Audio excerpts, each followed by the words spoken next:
मान्यवर कांचीराम साहब की जयंती के लिए बनते जी। आजच्या या मंगलमय प्रसंगी बुद्धभूमी मावसाळा येथून निघालेली धार्मिक धम्मसहल, या धम्मसहलीचा समारोप आज महू या ठिकाणी करत असताना योगायोगानं आज माननीय कांचीरामजी साहेब यांचा आज 15 मार्च 1934 त्यांचा जन्मदिवस आहे आणि आज 15 मार्च आहे, आज त्यांची जयंती आपण या ठिकाणी महू या ठिकाणी महू येथील आंबेडकर स्मारकाच्या सर्व कमिटीच्या वतीने या ठिकाणी जयंती साजरी करत असताना योगायोग आमच्या बुद्धभूमी मावसाळ्यावरून निघालेल्या धम्मसहलीतील उपासकांना सुद्धा या जयंतीच्या कार्यक्रमामध्ये सहभाग नोंदवता आला आणि आपल्या धम्मसहलीतील सर्व उपासक दिसत आहेत।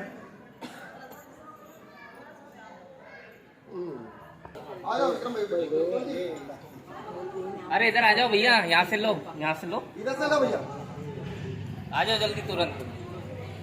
वो खींच लेंगे, वो फोटो भी ले लेना एक या मंगलमय प्रसंगी माननीय कांचीरामजी साहेब यांच्या तो दबाओगे तो जयंतीच्या निमित्तानं आज महामानव डॉक्टर बाबासाहेब आंबेडकरांच्या पुतळ्याला पुष्पहार अर्पण करण्यासाठी मी स्वतः बदंत प्रज्ञाबोधी आणि सर्व इथले कमिटीचे सर्व सदस्य सर्वांच्या वतीने या ठिकाणी बाबासाहेबांच्या पुतळ्याला पुष्पहार अर्पण करण्यात येत आहे। बाबासाहेब आंबेडकर, बाबासाहेब आंबेडकर, जब तक सूरज चांद रहेगा बाबा तेरा नाम रहेगा, जब तक सूरज चांद रहेगा बाबा तेरा नाम रहेगा।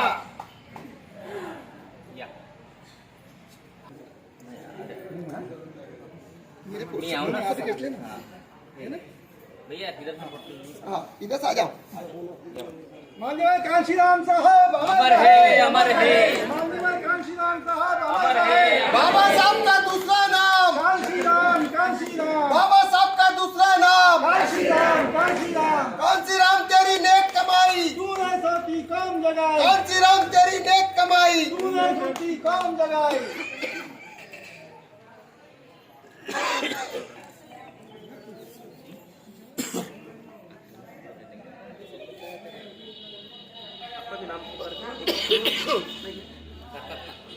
कारण बरेच लोक हिंदी बी आहे या भागाचे, म्हणजे हे मध्य भारताचा सर्वात मोठी छावणी क्षेत्र आहे महू। महू हे कोणतं गाव नाही आहे, काय आहे?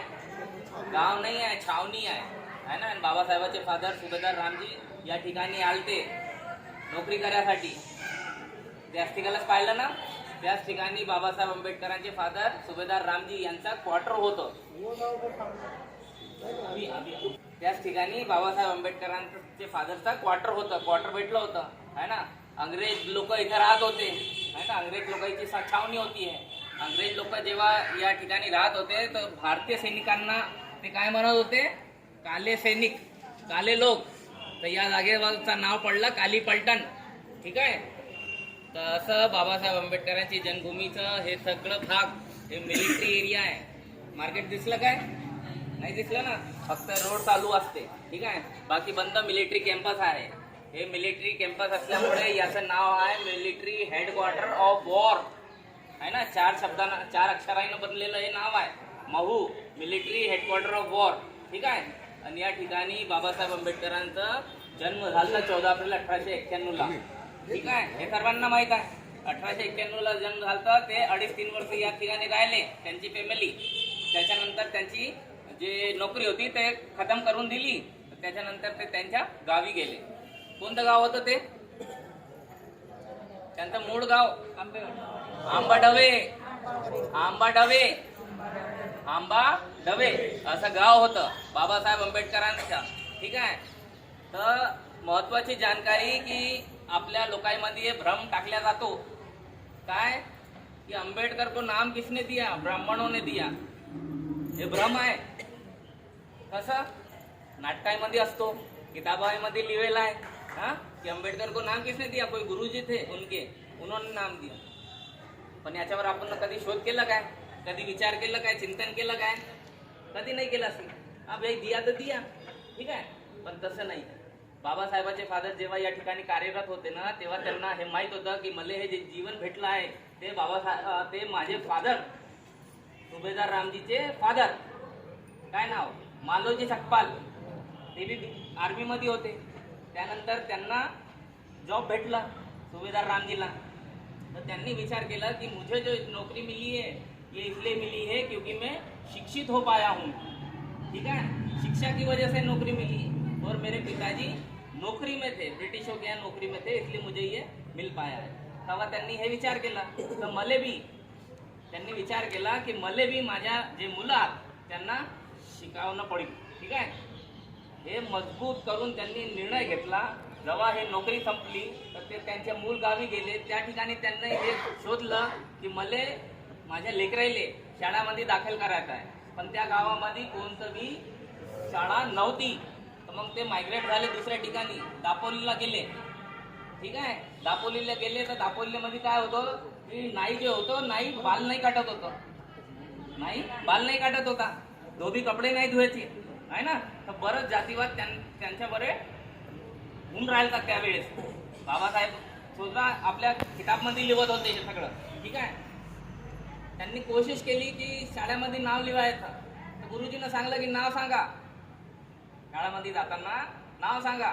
तर नाव लिवाडलं, भिवा रामजी सकपाल. तर त्या ठिकाणी त्यांना रिजेक्शन भेटलं की नाही नाही, तुम तो अछूत हो, तुम तो नीची जाती के हो. कारण हे जे जाती व्यवस्था आहे ते मजबूत कशामुळे आहे, आपल्या सरनेम मध्ये जाती असतो. हे आपले सरनेम आहे ना, हे जाती व्यवस्था अनुरूप आहेत. सकपाल म्हटलं की लगेच माहित पडलं की हे महार आहेत. ठीक आहे, आणि महार कोण, महार अछूत, दलित हे लोक आहेत. तर त्यांना रिजेक्शन भेटलं. तरी बी त्यांनी मन कठोर केलं की मला काही बी असलं तर मला माझ्या मुलाईले शिक्षण द्यायचं आहे. तर ते दुसऱ्या गावी गेले. या बारीनं ते गेले साताराला जाता वेळी त्यांनी हे ध्यान केलं की जे माझं क्षेत्र आहे कोंकण क्षेत्र, जे आंबावाटे गाव आहे, आंबाडवे गाव, ते कोंकण क्षेत्रामध्ये आहे, तटीय इलाका आहे. आणि असे तटीय जे इलाके असतात साऊथ इंडिया म्हणजे जे दक्षिण भाग आहे, दक्षिण भारत, त्या भागामध्ये हे प्रचलनमध्ये आहे की लोक आपल्या नावाच्या पुढं माग आपल्या गावाचं नाव लिहितात. ठीक आहे, तर बाबासाहेबाच्या फादर सुभेदार रामजीच्या मनामध्ये हे संकल्पना आली की मले बी माझ्या लेकराईच्या नावाच्या मागे गावाचं नाव लावणं पडेल. तर हे जे आंबेडकर आहे कोणा ब्राह्मणांनी नाही दिलंय. ठीक आहे, हे असं त्यांच्या मनाची संकल्पना आहे. आंबेडकर नाव हे बाबासाहेब आंबेडकरचे फादर सुभेदार रामजी यांच्या मनाची कल्पना होती आणि ते साजरी केली. त्यांनी हे दाखवलं की मी हे करू शकतो. ठीक आहे, त्याच्यानंतर बाबासाहेबाचं ऍडमिशन झालं. सगळं काही जीवन बाबासाहेबाचं तिकडचंच आहे. MP मध्ये कधी बाबासाहेब परत आले नाही, फक्त एकदा आले ते 1942 मध्ये. ठीक आहे, तर बाबासाहेबांनी आपल्याला सगळंच काही दिलं. आपण म्हणतो की नाही. ठीक आहे, किती लोक हे विचार करतात की आम्हाला जे काही दिलं ते बाबासाहेबांना दिलं. हात जरा उच्च करा सगळे. पण आपण ना काय बाबासाहेबांना दिलं, काय नाही दिलं. मग देसान की नाही, कधी माहीत पडलं की आम्हाला हे देणं आहे तर देसान की नाही. आजपासून हे तुम्ही जरी तीर्थ करून आले असताल आहे ना सगळ्या दुरून, पण हे महत्वाची पवित्र पावन जन्मभूमी बाबासाहेब आंबेडकरांची आहे. या जन्मभूमीवर हात जोडून संकल्प घ्यायचं की आम्ही काही ना काही बाबासाहेबाच्या इतकं मोठं त्यांनी आमच्यासाठी त्याग केलं, बलिदान केलं. 4 लेकरं गमावले त्यांनी आहे ना. किती मोठा त्याग कोणी करू शकते काय, कोणी नाही करू शकते. तर मग असं त्यांनी त्याग केलं. तर कशामुळे केलं, शिक्षणामुळे. कारण ते जाणत होते कि मेरा जो पढ़ा अशिक्षित समाज है, अज्ञानी समाज है, क्या सोचते थे वो कि ये मेरा समाज है, ये अशिक्षित है क्योंकि मुझे मौका मिला है, मैं पढ़ पाया हूँ, लिख पाया हूँ, लेकिन मेरे लाखों करोड़ों लोग जो है उनको ये मौका नहीं मिला है ना. करत होते की नाही है ना. तर आपल्याला काय करना है, आपू धार्मिक झालो. काय झालो, आपू धार्मिक झालो की नाही. हा, नाही झालो. हा, नहीं ठीक है, उनको तो समझ में आ जाएगा. तर धार्मिकतामुळे आपल्याला बाबासाहेबाचं जे मिशन आहे ते विसरणं नाही आहे. तुम्ही बाता नको करा, ते फक्त 5-1 मिनिट घेईन. धार्मिकतामुळे आपल्याला काय नाही विसरणं आहे, बाबासाहेबाचं मिशन. ठीक आहे, मिशन काय होतं सांगा बरं. मिशन होतं सत्यामध्ये जायचं. इशारा केला ना, उंगली दाखवली ना, काय इशारा केलता? हातामध्ये संविधान. इशारा होता सत्यामध्ये जायचं. आणि आपले लोक कुठे गेले? आपले लोक धार्मिक बनले की नाही? पहिलेचे देव सोडले, आता दुसरे देव धरले. रूप बदलला. बाबासाहेब कधी बी हे म्हणत नव्हते. बाबासाहेबाची एकच संकल्पना होती की माझा समाज हे शिक्षित समाज झाला पाहिजे, प्रबुद्ध समाज झाला पाहिजे, माझा समाज ताकतवर यानी पॉवर वाला समाज झाला पाहिजे. तेव्हाच त्यांनी म्हटलं होतं की जाओ अपने घर की दीवारों पे लिख दो कि हमें इस देश की शासन करती जमात बनना है. लेकिन हमारे ऊपर घर किसने करा? हमारे को कैप्चर किसने करा? हमको कैप्चर करा इंटेलेक्चुअल टेररिज्म ने, वैचारिक आतंकवाद ने. कैसे करा कि हमको बता दिया मार्ग दूसरा, हमको जाना कहीं और था. हमको पॉलिटिकल बनाना चाहते थे बाबा साहब कि आप पॉलिटिक्स में जाइए, लीडर बनिए, नेता बनिए, ये चाहते थे वो. कभी आपने देखी बुद्ध की मूर्ति हाथ में? बाबा साहब के हाथ में कभी देखी क्या मूर्ति? कोणत्या बी हातामध्ये बाबासाहेबांची मूर्ती निशाणा दाखवतात ते असं नाही आहे. त्यांच्या हातामध्ये फक्त संविधान होतं. कारण त्यांना माहित होतं की जे काही ताकद मी घडवली आहे ते सगळी संविधानमध्ये टाकली आहे. संविधानमध्ये सगळी ताकद आहे. आज हा देश इतका मोठा चालतो कसल्यामुळे चालतो? संविधानमुळे. संविधानमुळे चालतो ना. तर आपल्याला बी काय करायचं होतं? आपल्याला भी त्या संविधानले पॉवरफुल करण्यासाठी आपल्याला सत्यामध्ये जावा लागत असतो. पण आपण काय करून राहिलो? आपण सगळं भुलून गेलो. अरे पॉलिटिक्स खराब आहे. बाबासाहेब सर्वात मोठे पॉलिटिकल व्यक्ती होते. त्यांनी खूप शोध केला, खूप अध्ययन केला. त्याच्यानंतर त्यांनी आपल्या लोकांना काय दिलं? धम्म दिलं. 1956 मध्ये धम्म दिला. आता 1956 मध्ये जेव्हा धम्म दिलं तर लाखो लोक काय बनले? बौद्ध बनले. त्याच्यापूर्वी काय होते? महार, चमार, मांग आहे ना, बलाई हे होते. तर 1956च्या पूर्वी त्यांनी घोषणा केली ती 1935 मध्ये येवला मध्ये कि मैं हिंदू बन के पैदा हुआ हूं, ये मेरे बस में नहीं था, लेकिन मैं हिंदू बन के मरूंगा नहीं, ये मेरे बस में. हे घोषणा दिली ती बाबासाहेबांनी. त्याच्यानंतर 21 वर्ष त्यांनी अध्ययन केला.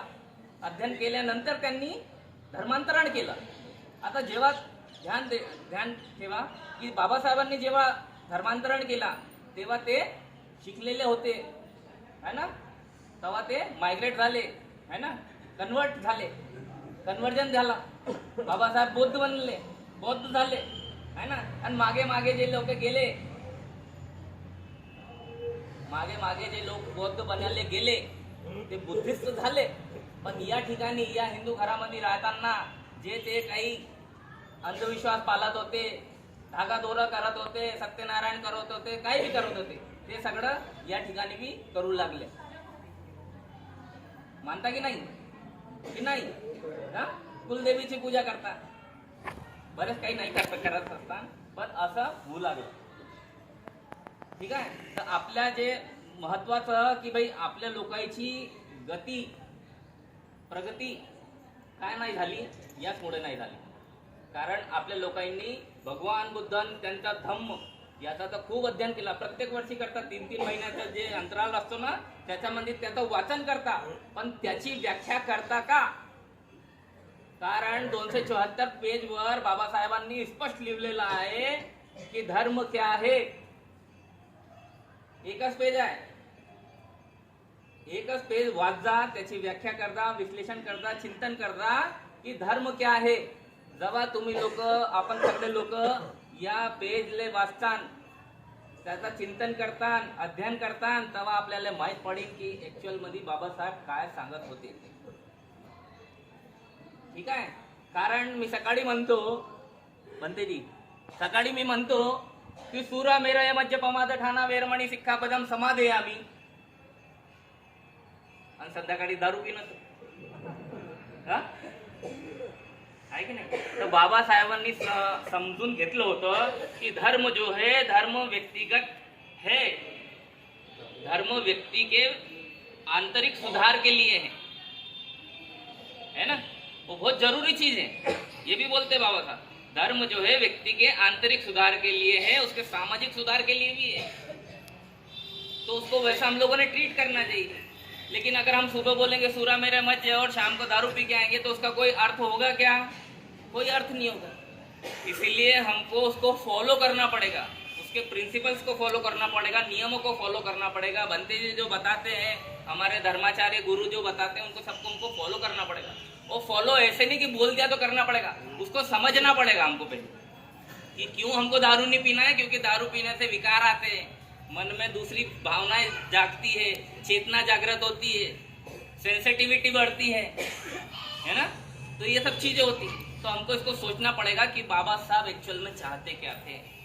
बाबा साहब हमको कहीं और जाना बताना चाहते थे, लेकिन इंटेलेक्चुअल टेररिज्म ने ऐसा घर हमारे मनों में कर दिया कि हम उस ध्यान को हमने भुला दिया, उस लक्ष्य को हम भूल गए कि हमको पॉलिटिक्स में आगे बढ़ना है, हमारे लोगों को लीडर बनना है. एक छोटी सी बात और बताऊंगा.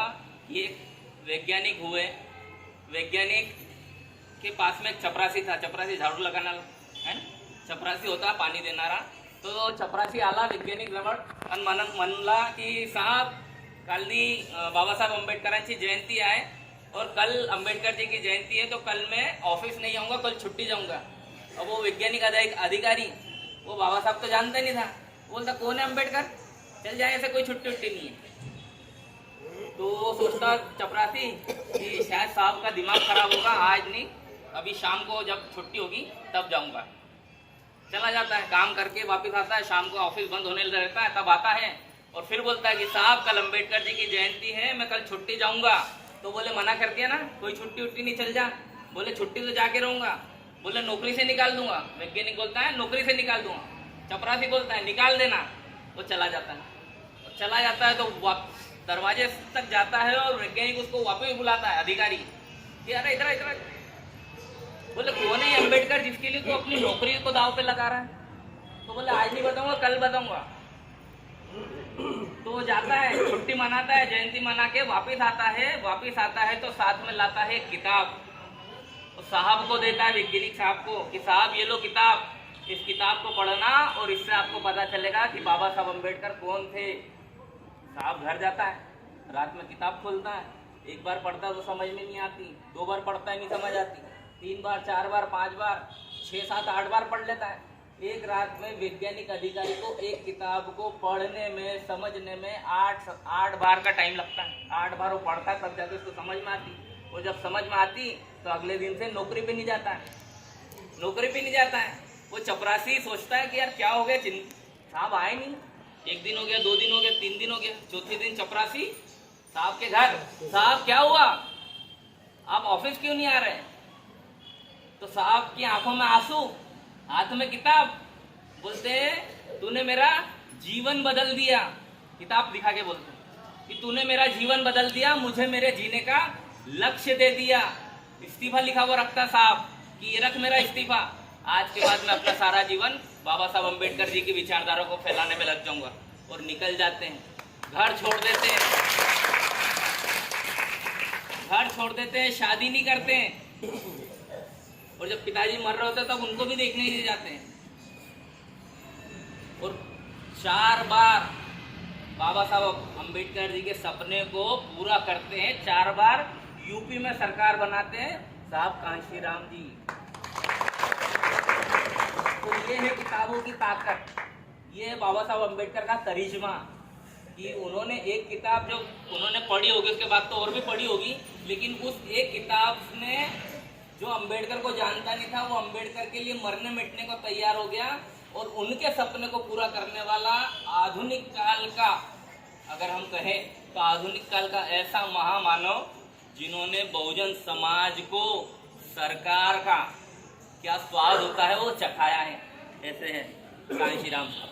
अब इसमें महत्वपूर्ण बात, कांशीराम साहब महार नहीं थे, बौद्ध भी नहीं थे। वो जो व्यक्ति चपरासी मान्यवर दीनाभाना साहब, वो भी महार नहीं थे, वो बौद्ध भी नहीं थे, लेकिन वो कट्टर आंबेडकर अनुयायी थे। आणि आता आम्ही जय भीम मल, आमचं निळा रक्त, इतकं सर्व होऊन सानी भी आपली स्थिती काय आहे हे आम्हाला समझना पड़ेगी।